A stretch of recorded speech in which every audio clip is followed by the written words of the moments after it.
ورحمۃ اللہ وبرکاتہ. میں محمد جاوید کیلگری کینیڈا سے آپ سے مخاطب ہوں اپنے چینل لیو ہیلدی کے اوپر.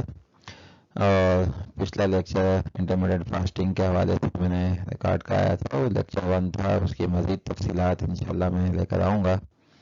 لیکن میں نے سوچا کہ کیونکہ انٹرمیڈیٹ فاسٹنگ کے جو فوائد ہیں اس میں سب سے بڑا فائدہ جو ہے وہ ڈائبٹیز کے حوالے سے ہے، اور الحمدللہ اس کے پراپر فاسٹنگ میتھڈ کو اپنا کے بے شمار لوگوں کی ٹائپ 2 ڈائبٹیز سے بس ہو گئی ہے.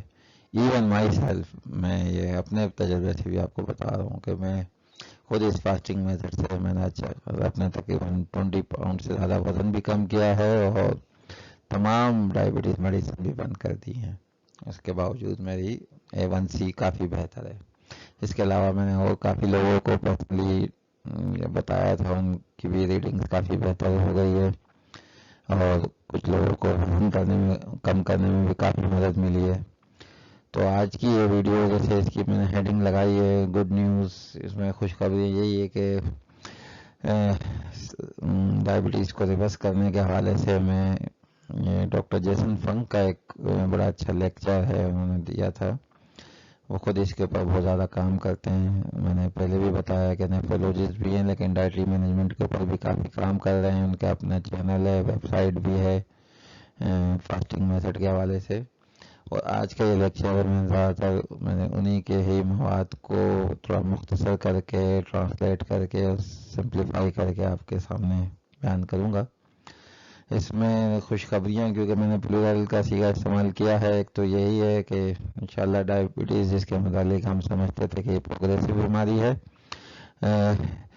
لیکن ایسا نہیں ہے. انشاءاللہ کیوریبل بھی ہے، اور لیکن یہ کہ اس کے لیے ایک پراپر میتھڈ اپنانا پڑے گا. دوسرا یہ کہ ہم نے یہ بھی سوچا ہے، کچھ لوگوں نے اس پر مشورہ بھی کیا تھا کہ جیسے میں نے زیادہ تر یہ چینل بنایا بھی اس لیے کہ پاکستان یا انڈیا یا بنگلہ دیش جس طرح جہاں لوگ لٹریسی کی وجہ سے لینگویج سے اتنا واقف نہیں ہے یا ڈائریکٹ سورسز سے رجوع نہیں کر سکتے.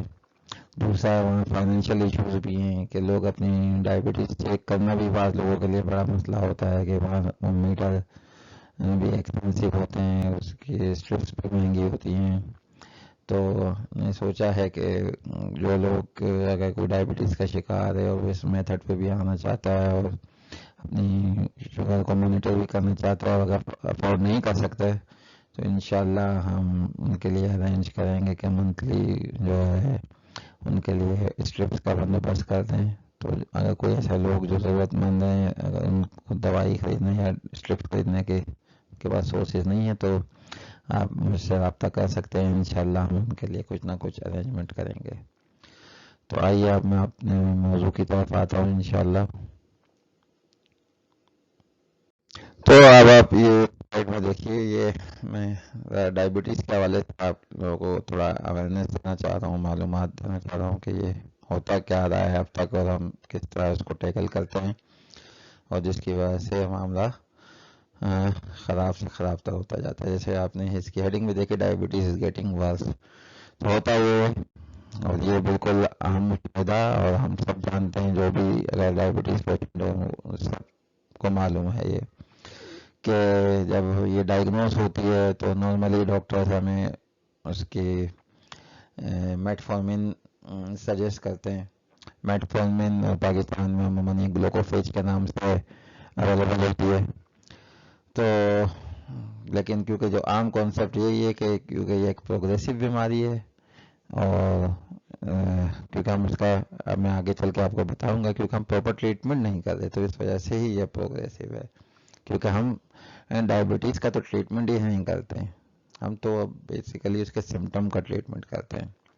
تو ہوتا کیا ہے، over the period of time آپ یہ دیکھیں کہ وہ میٹفارمن سے سٹارٹ ہوتی ہے، لیکن کچھ عرصے بعد جو ہے وہ میٹفارمن سے ڈیزائر رزلٹ نہیں آ رہے ہوتے، پھر بڑھنے لگتی ہے. تو پھر ڈاکٹر گلائبوزائڈ سجیسٹ کرتے ہیں ساتھ میں.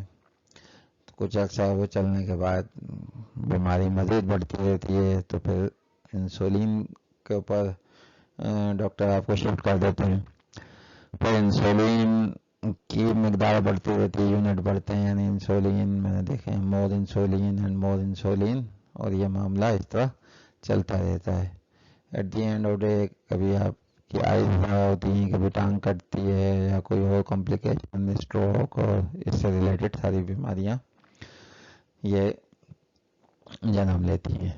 تو یہ ہے عام اسٹریٹجی جو ڈائبٹیز پیشنٹ کو بتائی جاتی ہے، اور اس کو یہ بتایا جاتا ہے کہ بس اب تم نے اس کے ساتھ جینا ہے، اور یہ پروگریسو بیماری ہے، یہ بڑھتی رہے گی، اور at the end of day آپ جو ہے بس اس کے کانسیکوینسز کو فیس کریں.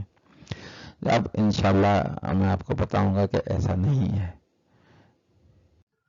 اب آپ یہ دیکھیے، میں ڈائبٹیز کے حوالے سے تھوڑے آپ کو معلومات فراہم کر دوں.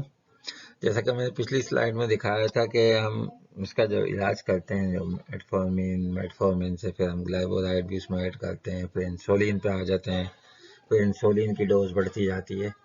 یعنی وہ کسی شاعر نے کہا نا کہ مرض بڑھتا گیا جو دوا کی، تو وہ یہی حساب اس ڈائبٹیز کی بیماری میں ہو رہا ہے.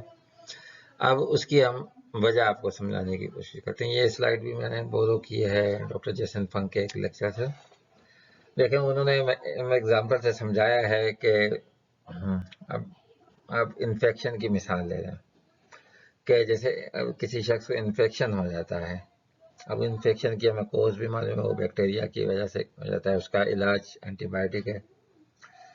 لیکن انفیکشن کا سمٹم کیا ہوتا ہے، ہمارے جسم پہ کیا ظاہر ہوتا ہے، ہمیں کیسے پتہ چلتا ہے؟ وہ فیور ہوتا ہے. اس فیور کے لیے بعض ڈاکٹر ٹائرینول یا پاکستان میں وہ پیراسیٹامول یا پیناڈول وغیرہ دے دیتے ہیں. لیکن یہ صرف سمٹم کا علاج ہے. لیکن ہم صرف سمٹم کا علاج نہیں کرتے. اگر ہم صرف سمٹم کا علاج کریں گے تو مرض بڑھتا جائے گا. اس لیے انفیکشن کا علاج لازمی کیا جاتا ہے.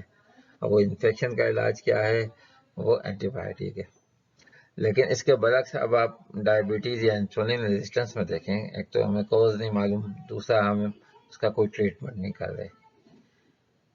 بلڈ میں شوگر کا ہائی ہونا یہ تو اس کا سمٹم ہے، یہ بیماری نہیں ہے. جو شوگر ہم کہتے ہیں یا ڈائبٹیز، تو ڈائبٹیز اصل میں بیماری ہے. شوگر یا خون میں شوگر کا بڑھ جانا وہ تو اس کا سمٹم ہے، اور اسی کا ہم علاج کر رہے ہوتے ہیں، کبھی پلز لے کے، کبھی انسولین کے ذریعے. تو اسی لیے جب ہم اس کا یہ علاج کر رہے ہوتے ہیں تو وہ مرض تو بڑھتا جا رہا ہوتا ہے، کیونکہ مرض کا تو کوئی علاج ہو نہیں رہا ڈائبٹیز کا. اور اسی لیے پھر ہم اس کی کمپلیکیشن کا شکار ہوتے جاتے ہیں، یعنی بلائنڈنیس، کڈنی فیلئر، اسٹروک ہو جانا. تو یہ سارے اس کی کوزز ہیں، کیونکہ ہم ڈائبٹیز کا کوئی علاج نہیں کر رہے. تو اب اس کا سمپل علاج جو ہے انٹرمیڈیٹ فاسٹنگ، وہ میں بھی اگلی سلائیڈ میں آپ کو سمجھاتا ہوں.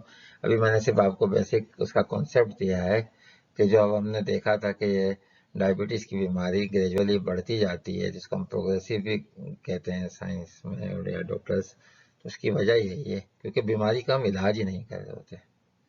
تو اب میں نیکسٹ سلائیڈ پہ آپ کو لے کر جاتا ہوں.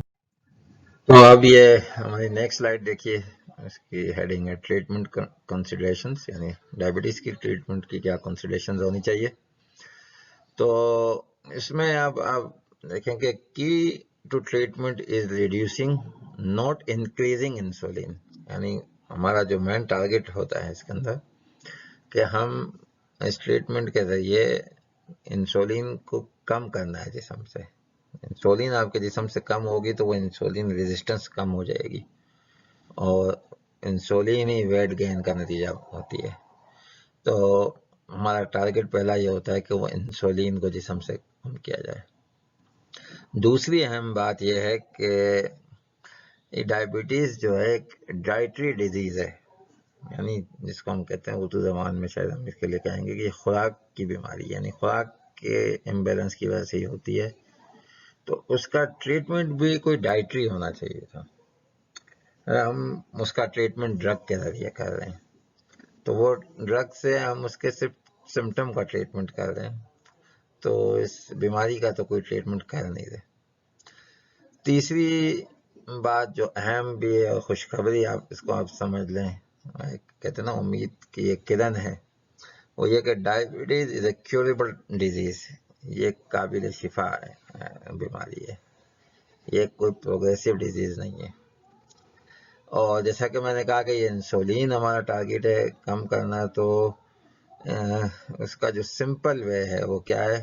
Simple way to lower insulin is intermittent fasting, کہ آپ فاسٹ کریں، کیونکہ جب آپ فاسٹنگ اسٹیٹ میں ہوتے ہیں، میں اگلی سلائڈ میں اور اس کو ایکسپلین کروں گا، تو ظاہر آپ ہم کچھ کھاتے نہیں، نہ ہم کاربوہائیڈریٹ لیتے ہیں یعنی شوگر نہیں لیتے، ہم کچھ بھی نہیں کھا رہے ہوتے، تو اس وقت کیا ہوتا ہے، ہمارا جسم جو آلریڈی گلوکوز ہمارے جسم میں ہوتی ہے وہ اس کو پہلے برن کر دیتا ہے.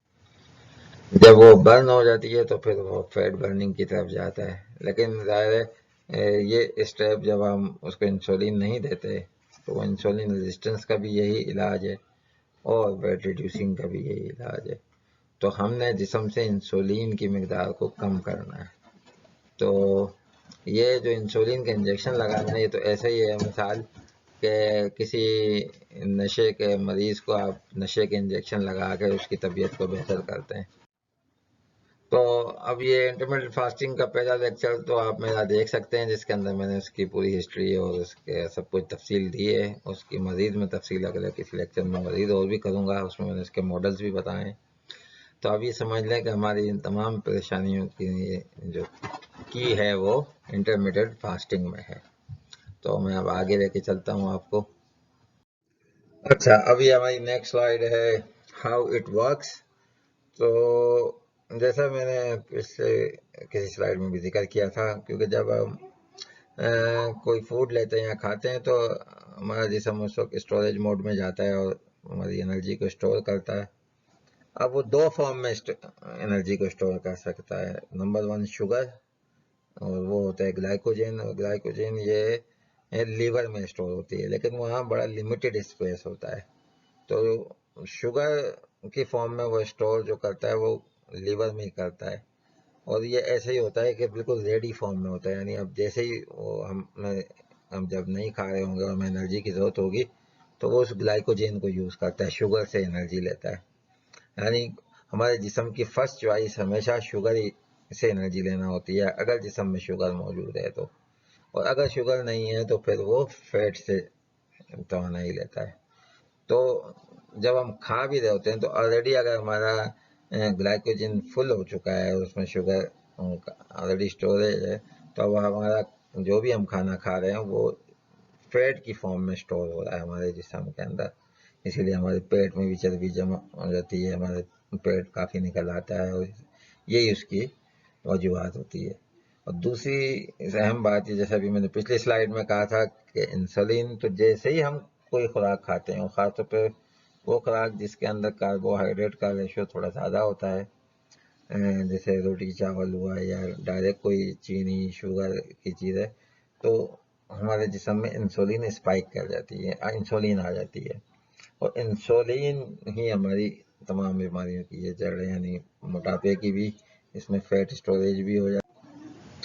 تو اب میں نے جیسا آپ کو بتایا ہے کہ میں نے بلکہ اپنے پچھلے لیکچر میں بھی فاسٹنگ والے میں بھی بتایا تھا، میں نے New England Journal of Medicine کی بھی ریفرنس دیا تھا، جس میں انہوں نے ریسرچ بھی شائع کی ہے کہ 18 آورس کی فاسٹنگ سے ہمارا جسم کیٹون پہ سوئچ کر جاتا ہے، یعنی کیٹون سے انرجی لیتا ہے، چکنائی سے، فیٹ سے.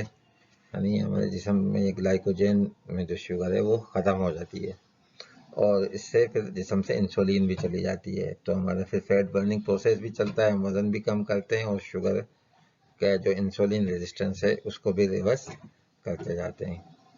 تو جیسے میں نے لاسٹ میں لکھا ہے نا کہ at meal time we store energy for use later. جب ہم کھانا کھا رہے ہوتے ہیں تو اس وقت ہمارا جسم انرجی کو اسٹور کر رہا ہوتا ہے اس وقت کے لیے، جب ہم نہیں کھا رہے ہوں گے تو ہمیں جب توانائی کی ضرورت ہوگی تو کہاں سے انرجی لے گا؟ وہ اسی اسٹورڈ انرجی سے لے گا. تو اب ہم چلتے ہیں اگلی سلائیڈ کی. اچھا، اب میں آخر میں آپ حضرات کی حوصلہ افزائی کے لیے کچھ پریکٹیکل کیسز آپ کے سامنے لاؤں گا، جس میں ڈائبٹیز از کیورڈ. آپ دیکھ سکتے ہیں ان کی ڈائبٹیز ریورس ہو گئی. یہ بھی میں نے ان کے لیکچر سے ماخوذ کیے ہیں، ان کے ہی پیشنٹس ہیں ڈاکٹر جیسن فنک کے کلینک کے، اور میں نے خیر فوٹوز وغیرہ نہیں لیے پرائیویسی کے حوالے سے، انہوں نے وہاں وہ بھی دکھائے. جیسے یہ پہلا کیس ہے، ایک رچرڈ نامی ایک شخص ہے جو کہ ان کے کلینک میں آیا، اور اس کو ڈائبٹیز بھی تھی کافی عرصے سے، اور اس کا ویٹ بھی کافی زیادہ تھا 250 LB. تو آپ دیکھیں over the period of 6 week تقریباً جو ان کے کلینک میں رہا پروگرام میں، تو اس میں انہوں نے ان کا ویٹ ریڈیوس ہو گیا 205 LB تک، یعنی تقریباً 50 پاؤنڈ انہوں نے ریڈیوس کیا. اور ان کی اسٹارٹڈ انسولین ڈوز جب وہ ان کے وہاں آئے تو جب وہ لے رہے تھے تو وہ 50 یونٹس تھی، اور ود ان 6 ویک پیریڈ وہ انسولین جو ہے 0 پہ آ گئے، اور ان کی شوگر A1C بھی نارمل رینج میں تھی. تو اب دوسرے الفاظ میں ہم یہ کہہ سکتے ہیں کہ جب وہ میڈیسن بھی نہیں لے رہے، یعنی انسولین بھی بند ہو گئی، اور پھر بھی A1C بھی نارمل ہے، تو ڈائبٹیز از کیورڈ، ان کی شوگر صحیح ہو گئی، اور یہی ہمارا ٹارگیٹ ہے. اب ہم یہ کیس نمبر 2 بھی ایک سے بلراج، جس کو ڈائگنوز ہوئی تھی ڈائبٹیز 2003 میں، اور یہ ان کے IDM جو ہے پروگرام میں آئے ہیں 2013 میں. تو ان کا اسٹارٹنگ ویٹ تھا 186 پاؤنڈ، اور یہ ٹریٹمنٹ کے دوران جو ہے تقریباً 176 پاؤنڈ پہ آ گیا، اور یہ اس وقت انسولین کے 40 یونٹس لے رہے تھے، اور ود ان 6 to 7 ویک جو ہے وہ بالکل 0 انسولین پہ آ گئے، اور نو میڈیکیشن، اور ان کی A1C بھی صحیح تھی. تو ہم یہ کہہ سکتے ہیں ان کی ڈائبٹیز از کیورڈ ہو گئی، یعنی وہ ان کی ڈائبٹیز ریورس ہو گئی. تو اسی طرح خیر میں اپنا کیس بھی بتا سکتا ہوں کہ میری بھی الحمدللہ میں آف دی میڈیسن ہو گیا ہوں، حالانکہ میں کافی میڈیسن لے رہا تھا ڈائبٹیز کے حوالے سے، لیکن اب مجھے اس کی ضرورت نہیں پڑتی. اور میرے ابھی ریسنٹلی میں نے A1C کرایا اپنا، تو نارمل رینج جو ہے 6.4 یا 6.5 تک ہوتی ہے، تو میری اس وقت 6.8 آئی، is very close to normal. لیکن آپ یہ دیکھیں پچھلے 1.5 مہینے سے، کیونکہ 3 منتھس کی ایوریج ہوتی ہے، تو اس میں میڈیسن بھی نہیں لے رہا تھا. تو بس میں اس پر آج کا لیکچر اختتام کرتا ہوں، اور آپ تمام حضرات اپنے بھائیوں اور بہنوں سے درخواست کرتا ہوں کہ آپ جب اس لیکچر کو سنو تو اس کو آگے فارورڈ کرو اپنے عزیزوں رشتہ داروں کو. اگر کسی کو یہ بیماری ہے، ڈائبٹیز ہے، شوگر ہے، یا وزن بڑھا ہوا ہے، تو یہ خدمت خلق کے طور پر آپ اس کو ایک اپنا فریضہ انجام دیں کہ اگر آپ کسی بھی طرح کسی اچھے کام میں پارٹیسپیٹ کر سکتے ہیں، جیسے میں یہ ریکارڈ کر کے اپنا علم جو میں نے دوسروں سے حاصل کیا اپنے پہ اپلائی کیا، میں چاہ رہا ہوں کہ وہ لوگ بھی اس سے فائدہ اٹھائیں. تو آپ آزاد بھی اس کے اندر تعاون کریں، اور اس کو زیادہ سے زیادہ پھیلائیں، یہ نہیں کہ سن کے اس کو اگنور کر کے آگے بڑھ جائیں، اور اس کو ایک خدمت خلق کا ذریعہ سمجھیں. ہو سکتا ہے آپ کی اسی بھلائی سے اگر کوئی شخص شفا یاب ہو گیا اور کسی فیملی ان کی کوئی تباہی سے بچ گئی. دیکھیں کیونکہ بعض اوقات میں نے پاکستان میں دیکھا کہ کسی گھر کے سربراہ کو ڈائبٹیز ہو جاتی ہے، اس کی وجہ سے اس کمپلیکیشن سے وہ اس کی ڈیتھ ہوتی ہے، تو پوری فیملی ڈسٹرب ہو جاتی ہے ان کی. تو یہ ایک بہت نیکی اور بھلائی کا کام ہے، اس کو آپ جس حد تک جتنا کوآپریٹ کر سکتے ہیں. جیسے میں نے شروع میں کہا تھا، اگر کوئی صاحبان یا ضرورت مند لوگ جو کہ اس کا کیونکہ آپ کو ڈائبٹیز کو مانیٹر بھی کرنا پڑتا ہے، اپنی شوگر ریڈنگ وغیرہ کو، اگر آپ اسٹرپس وغیرہ افورڈ نہیں کر سکتے ہیں یا اس کی کوئی دوائی افورڈ نہیں کر سکتے ہیں، تو ہم سے رابطہ کریں، انشاءاللہ ہم اس سلسلے میں آپ کی مدد ضرور کریں گے. تو اس کو صدقہ جاریہ اور خیر سمجھ کر آگے بڑھائیں اور ہمارے ساتھ تعاون کریں. السلام علیکم ورحمۃ اللہ وبرکاتہ.